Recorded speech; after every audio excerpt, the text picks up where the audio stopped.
Hi, and welcome back. What we're going to do next is we're going to be playing around with some more CSS. What I've done, so you didn't have to sit and watch it again, is I went to Star Trek Epsom and stole a few paragraphs for that. And one of the first things I want to do is I'm going to come over here to my body section, and I'm actually going to do some HTML first, which is I'm going to have the header tag. Now this is new with HTML5. So I've got my header tag. It's going to end my header. I'm going to hit return a few times. And what I'm going to do is the header tag is typically something you think about for like the title of the page. So what I'm going to do is I'm going to copy this little line of text right here. I'm going to cut it and I'm going to paste it right in there. And then I have the header section. Now, one of the problems with the header is it gets rid of some of the padding and it's right up against the side. So what I'm going to do is I'm going to come over here and add a header. Now don't confuse this with the head section. That's an easy mistake to make. Header is just like a title section of your website. Well, what I'm going to do first of all is I'm going to do a text align center, just like we did before, semicolon, and then I'm going to put some padding, and I'm going to put 10px, semicolon. And this time I'm not going to use an H1 or an H2, so I'm going to make it very big by just definition. So I'm going to call it a font size, and that's going to be 2.2 EM, semicolon. And I'm going to hit save, and I'm going to take a peek and see what it looks like right now.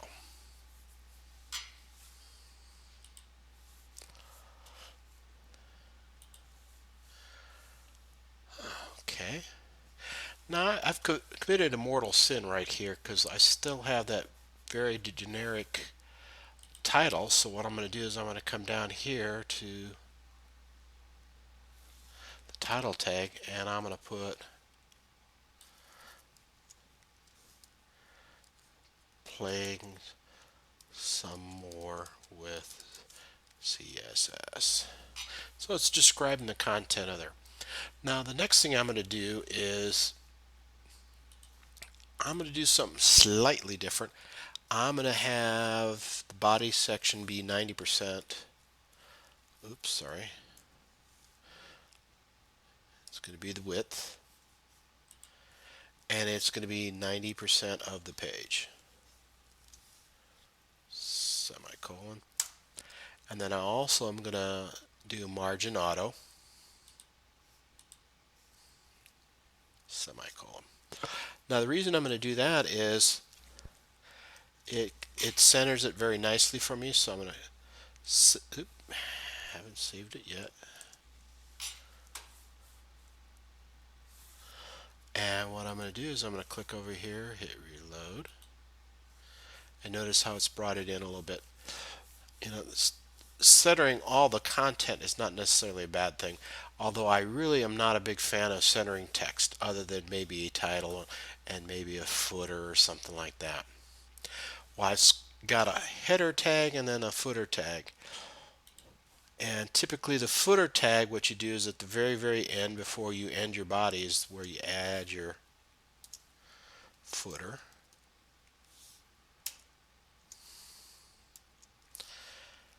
And then this is where you typically put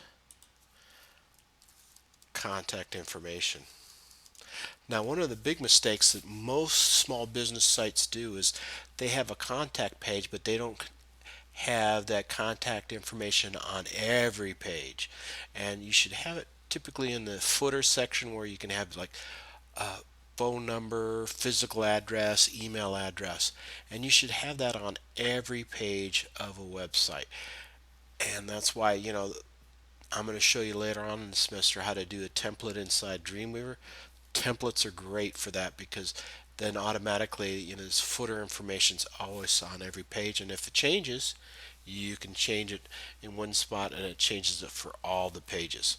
Well, for now, I'm just going to put contact info right there and just kind of leave it. Now, the next thing I want to do is I want to kind of spruce this up a little bit. So I'm going to come in here and I'm going to go HTML. It's in the style section. I'm going to do my curly brackets.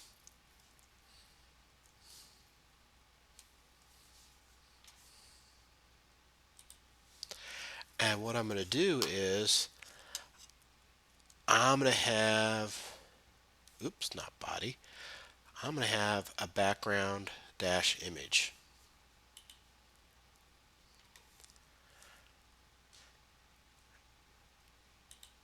And then I go URL. Now I'm going to do this for Star Trek, so I'm going to come in here to the images directory, and I've got a Star Trek.jpg. Now I don't believe you have to do this, but I've been told to do it this way, so I'm going to put these double quotes in. That was just the way I was taught. Excuse me. And then if I really wanted to, I could move this information here up into here, but I'm not going to bother with that. So let's take a peek at that and hit reload. Well, obviously if we keep it this color, we're going to have a problem because black on black is really cool for being secretive. Also notice that, hey, it repeats itself. If I don't want that, then I'm going to have to tell it not to do that. Well, first of all, one of the things I'm going to do is for the body tag is I'm going to give it a background color. So I'm going to go background dash color, and I am going to do, oops, white. You can have different colors of white. Now this is where you have several options. With the background dash color, I like to use the actual color names because white means something to me. But you can also do the hexadecimal equivalent of that, which is a hashtag and then 6 characters after that which describe the actual color. Now you can be more precise with that hexadecimal color. The reason I don't like using that is because a hexadecimal number doesn't mean much to me. So if I have a pound sign, FF, FF, FF, I don't know what that means. But if you say background dash color white, I usually know what that means. Well, this is where it's really kind of cool when you go to our favorite website, which is the W3 Schools. I've clicked on CSS and then I got background. And then there's the code that I used right here to figure out background dash image. But they also have a link right here to color values. So like I said, you could do that for red, green, blue. I mean, FF0000, that doesn't mean anything to me. One of the things you can do is do RGB. I would say avoid it like the plague, because what's happened with me on occasion is I've had problems with it not being displayed properly. So that's why I don't like it. Unless you're trying to do some form of opacity, I would stay away from that, and I would stay away from HSLC colors. But hexadecimal or color names are the safest way of going about it. And once again, there's a great references here off of the W3 schools. So there we go. So I'm going to jump back here. Now if I do that background color dash white, I can save that. Now watch what happens.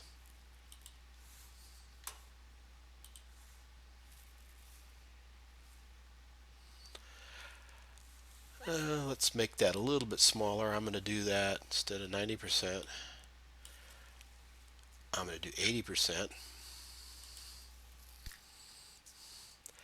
And then I'm going to do a padding once again, and I'm going to do another 10 px. That way it's not right up against the change of color. And then if I wanted to, I could also add a border.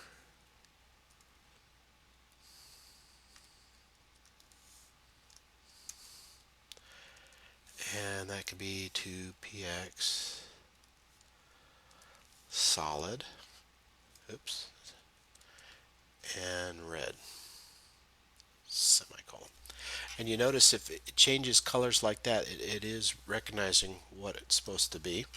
So I do another Control S, I'm going to save it, come in here, and now I got a nice little red around that.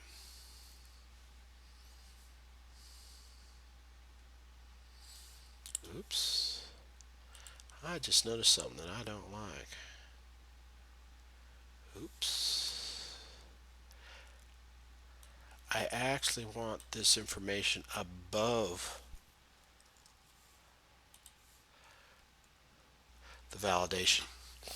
Even though it's still part of the body, I want that to be separate so that way the contact information's there and you don't this is kind of like a nice tag to have because it's saying that you've done a good job, but it really is not useful information for the user, so that's why it needs to be at the very end, at least in my opinion.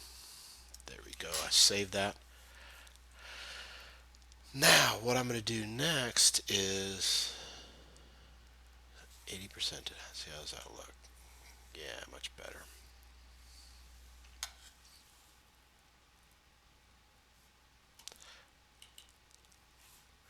Well, let's say that I didn't want the Star Trek. I'm going to come in here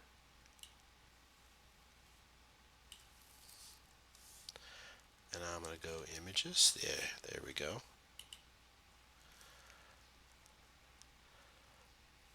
And let's do veggie. Now I'm usually not a big fan of a PNG as a background image because it's way too big. But what I can do with that is I can have, in addition to a background image, I can have a background dash color too.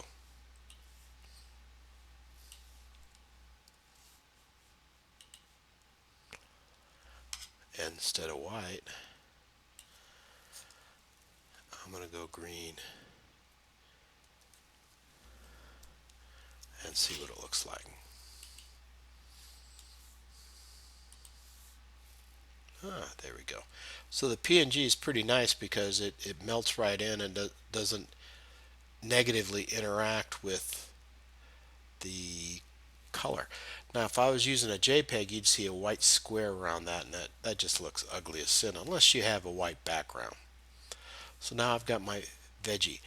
Now I always forget how to do this, so I love to come over here to the W3 schools. Now if I want it to repeat along the X side but not the white side, I can have it do a no repeat. So I'm going to do background repeat, no repeat.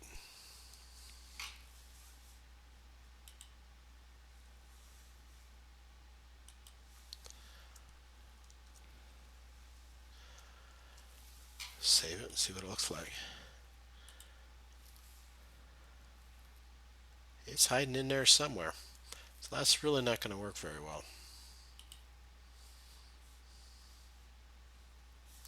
Ooh, I see what happened.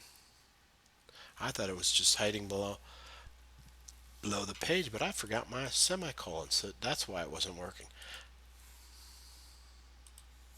I thought it might show up a little bit. So now I've got it right here. I could have him down there, but I can't really see him because he's just too small. So if I was to change that again from 80% to maybe 60%.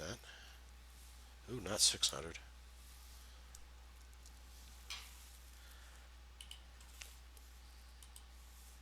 There he is. And then I can have him repeat across this way, or I can have him repeat down here, or no repeat. I can have him be in the center and have it be like a watermark for the page. Just little tricks that you can do. And the nice thing about using percentages is it will resize based on the page. So if I got something small like that, or something really big like that, go.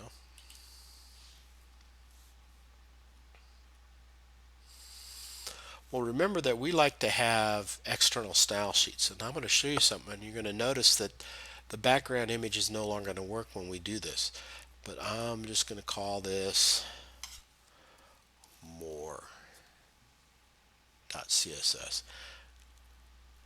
I'm going to save it.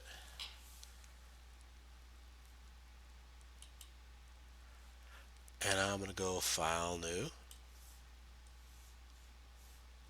and File, Save As.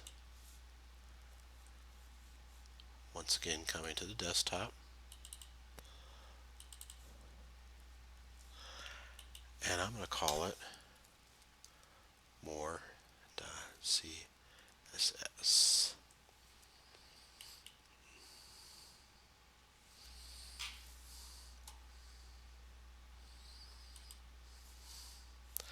Now we notice that it's working here all, oops, wrong one.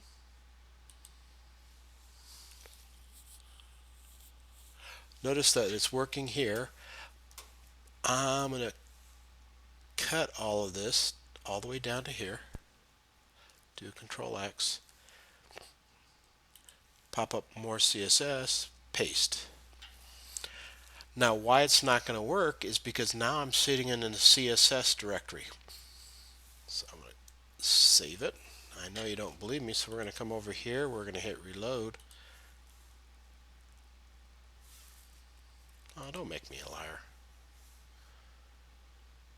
Oh, I know what I haven't done. I've saved that. I have not saved this. There we go.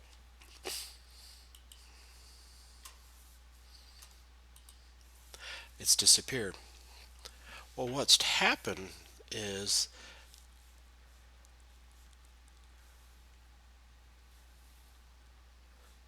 let's close. Yeah, there we go. My file was sitting originally here because it was part of the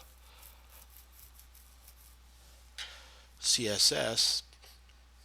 We have now moved the CSS into here, so it's going to be looking for an images directory inside here which doesn't exist. So what I'm going to have to do is I'm going to have to tell it in the CSS now for it to work. Jump over here. In order for it to work, I got to tell it to look somewhere else. Well, dot does that. It says jump back a directory and then look for the images directory, and this is nice because it shows it there, shows it there. So we should be in good shape. I save it now and then reload, and my image is back. That's all because we moved the code that was referencing the picture to a different directory. So once in that directory, we had to tell it, oops, we're not looking there for that picture anymore. We now have to jump back a directory. And what does that is this dot says jump back a directory, look for an images folder, look for veggie.png. Oh, there it is, it found it. Now let me show you what happened visually from our notes page on page 4. Our original file was sitting in the root directory with the reference for the CSS, but when we went to an external CSS, it was jumping out looking for that images, but it couldn't find it, so it had to jump into the images directory in order to find it. So once again, it's all because we moved the reference from our HTML page to the CSS. And then that way, by telling it to look from the CSS directory into the images directory, and that's where that / images came into action. So that's how it worked visually. Now let's get back to some of our coding. Now what I'm doing real quick, and feel free to pause this because I'm going pretty fast. I am mildly dyslexic, so I didn't want to try to type this on the fly, and I also didn't want to spend a lot of recording space doing this. So what we're going to do is we're creating a menu. It's going to be sitting inside the nav directories that we put in together, or the nav tags. And what we do is we have a nav, and then we have those ULs. Now let's take a peek at it. Oops, forgot to save it. Let's go back here. There, saved it. Now it doesn't look like much right now, but that's going to be changing. Now once again, I'm going to recommend that you pause every now and then, because it's going to take us a while to copy and paste all that cool information. Now what we're going to have to do is, to make this into a menu, we're going to have to make some modifications to our CSS file. So what I'm going to do is, right now I just got the HTML displayed. I'm going to slide this over just a tad bit. I'm going to come up to brackets and switch to a horizontal split. Now I've got the HTML on top and nothing on the bottom. So what I'm going to do is I'm going to come over here to my CSS file and click and drag it down to the bottom, and that way I can see both the HTML and the CSS that's doing the layout. And then that way you can see how I make it pretty, or basically get rid of some of the decorations that we have because of the UL and the LIs.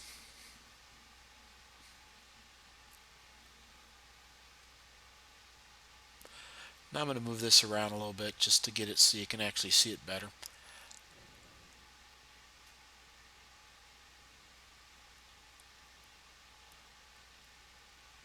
There we go. And this is some of the styling that I'm going to copy and paste into my settings. And one of the things that I am doing is I'm trying to keep this somewhat alphabetical so it makes it easier to troubleshoot. But once again, I'm going to copy and paste, but you might want to take a pause just to see what's going on. But what I'm doing is I'm getting rid of the list style, which is those dots. I'm automatically going to center that.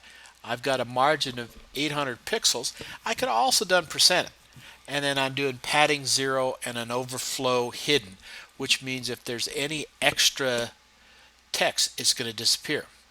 Now let me hit save and reload that, and notice I've gotten rid of those periods, but it's still on one line. Now I'm going to have to change some more CSS for that. So what I'm going to do is I'm going to change the settings for the LI. What I'm going to do is I'm going to tell it to float left. So it's going to take each one of those LIs, which are right now on separate lines, and it's going to put them all on one line, which is going to make it a lot nicer to look at. And if it, feel free to stop, because I know I'm doing a lot of copy and pasting, but it's going to save a lot of time on the video, and all you have to do is just go in there. Now we've got it on one line, but we still need to make some changes to it to make it look pretty. So I'm going to come to the A's.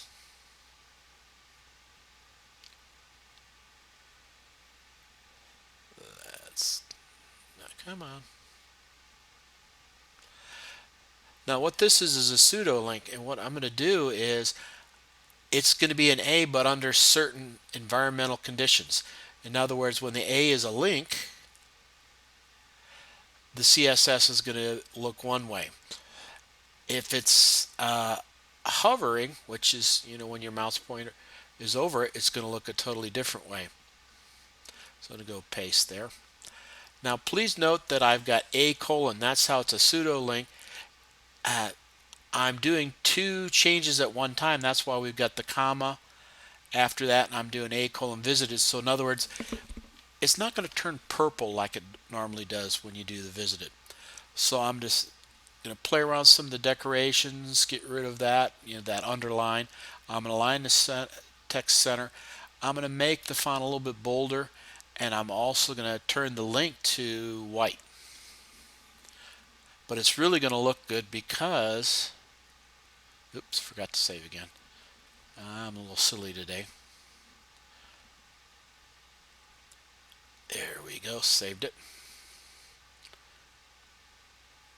There.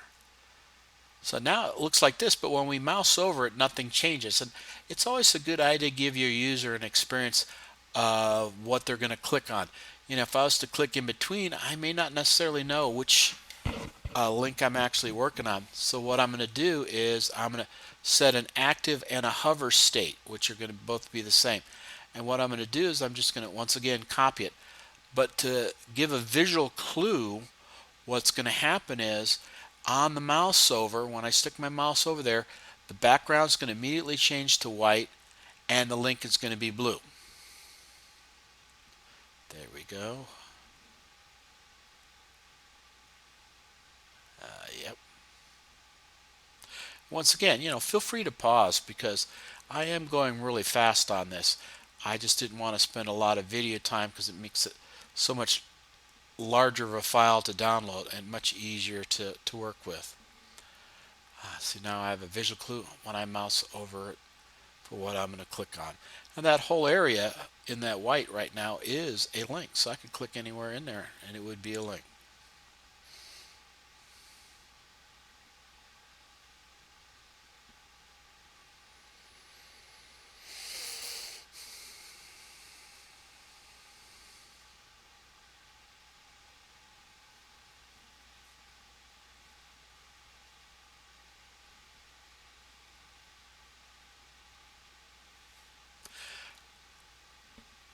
Now the next thing I'm going to do is we're going to create some IDs.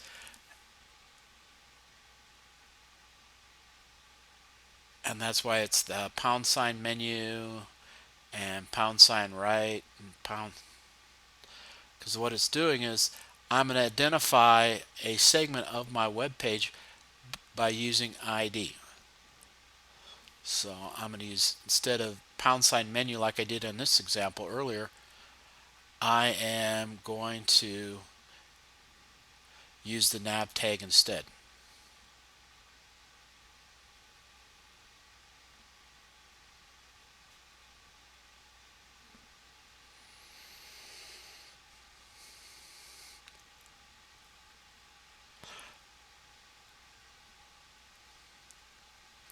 Now what I'm also going to do is this is going to extend it out so that I'm going to have like a little blue area.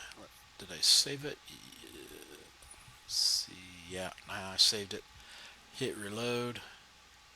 I've got a little bit more space.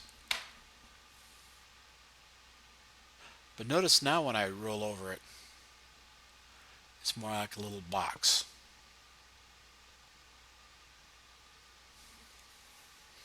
But I do have a problem.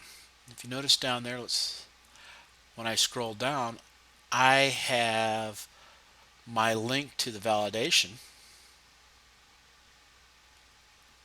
That's blue. Second, come on, get down there.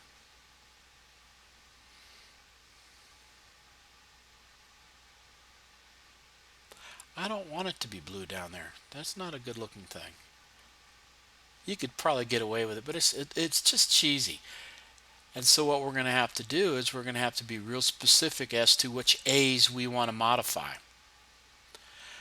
And we know something about these A's, the anchor tags, is they follow after an LI. So I'm going to click in there and I'm going to go LI space. And what that says is there's going to be an LI first and then there's going to be an anchor. And so it's a very unique or very specific anchor tag.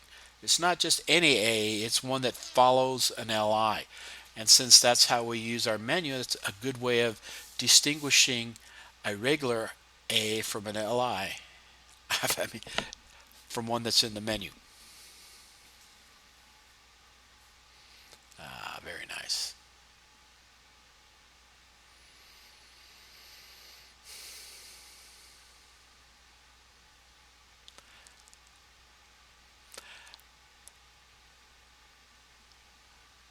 Yep. Once again, LI first, A second. Now I also could have used a caret. I could have done LI space caret greater than sign A. And what that would do is it's saying it has to be the child of, but I'm going to leave that just the way it is. I've found it to work really, really well.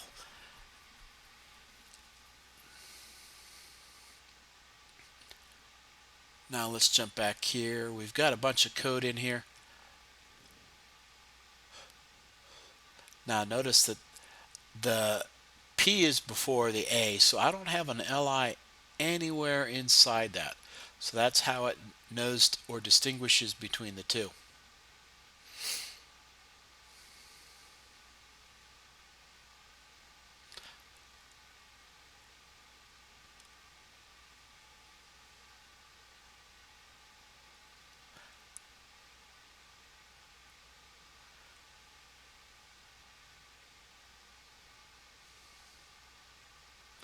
Now I'm going to change some of the settings here.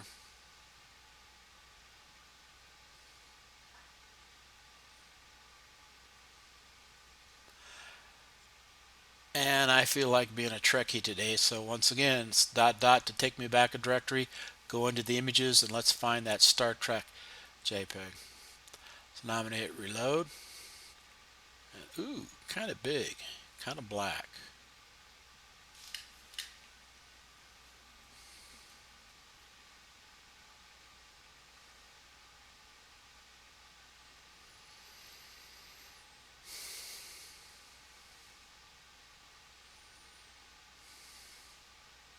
Now what I'd like to do is I'm going to do an image tag. So I do my img src. I'm going to set it equal to. Now remember, I don't have to do the dot dot for this because I'm already in the same directory. All I have to do is go images, and now I'm going to do Star Trek. Enterprise, sorry. Space. And got to remember that alt tag because otherwise our brothers and sisters who don't see so well cannot distinguish what's going on.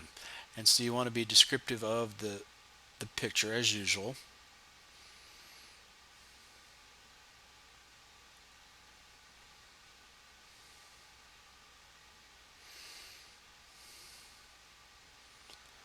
And for those people that don't know what the Enterprise, it's a Star Trek or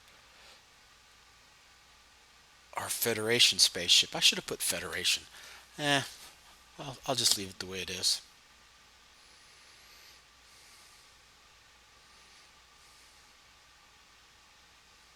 There we go.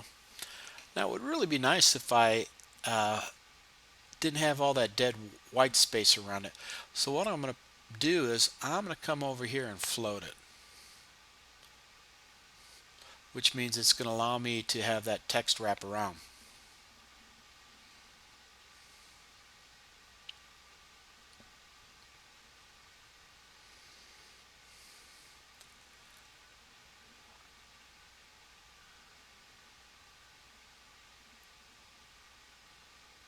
So I'm going to put it in there. I can put it actually anywhere I really want to, but I always like to do it near the front. So I'm going to do a class equals inside double quotes.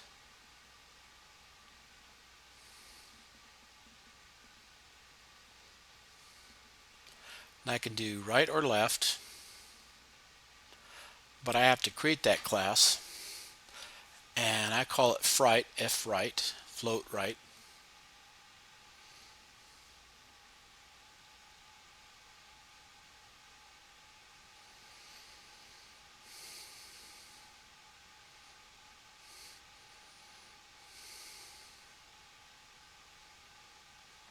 Now since I don't have that, I'm going to put in, to create a class I go period and then f right.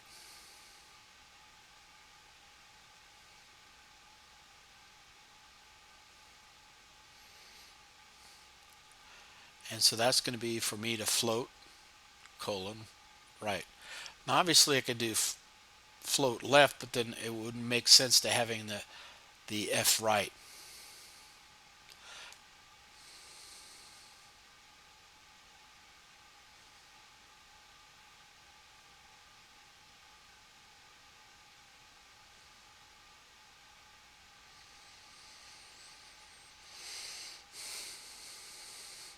I'm going to put in some padding.